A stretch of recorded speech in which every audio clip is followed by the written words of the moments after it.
পবিত্র শবে কদরের রাতে বান্দার ভাগ্য নির্ধারণ করেন মহান আল্লাহ। বলা হয়, মহান সৃষ্টিকর্তা যে কয়টি রাতকে বান্দার কল্যাণের জন্য নিয়ামত হিসেবে দান করেছেন, তার মধ্যে শ্রেষ্ঠ লাইলাতুল কদরের রাত। মূলত এর সম্মান বোঝাতে একই সাথে আল কোরআন আর সূরা কদর নাজিল হয় এই রজনীতে।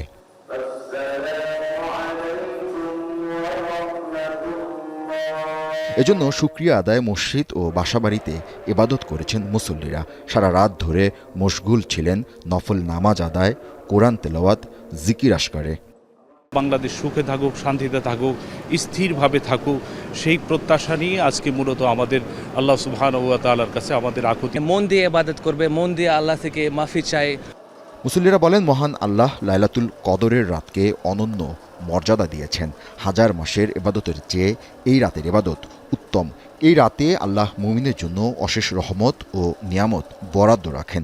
এই দুই রাকাত করে সারা রাত্র এইভাবে নামাজের মাধ্যমে কাটাবো ইনশাআল্লাহ। এ রাত সম্পর্কে বাইতুল মুকাররমের খাদেম বলেন, রমজান থেকে সংযম, ত্যাগের শিক্ষা নিয়ে জীবনের প্রতিটি ক্ষেত্রে তা বাস্তবায়ন আর প্রয়োগ রাখতে হবে। আজকের রাত্রে ইবাদত বন্দি করতেছি, এই বন্দিগি সারা রাত্রেই চলতে থাকবে। এখানের মাঝে তারাবির নামাজ হয়েছে, আবার কিয়ামুল লাইলের নামাজ শুরু হবে। এই রাত্রটা ফজিলতের মাধ্যমে ফজরের ইয়া পর্যন্ত আমরা এই মসজিদে ইবাদত বন্দিগির মাধ্যমে শেষ করব।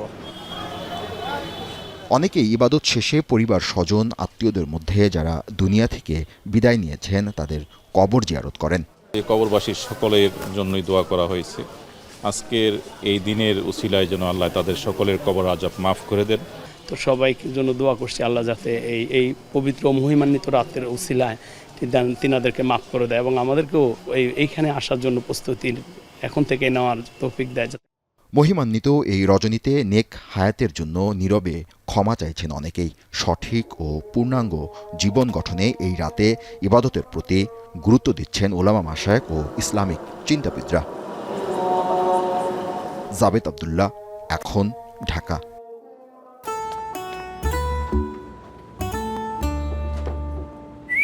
এই ঈদে জুয়েলারি ক্লোদিংয়ে বিকাশ পেমেন্টে ডিসকাউন্ট।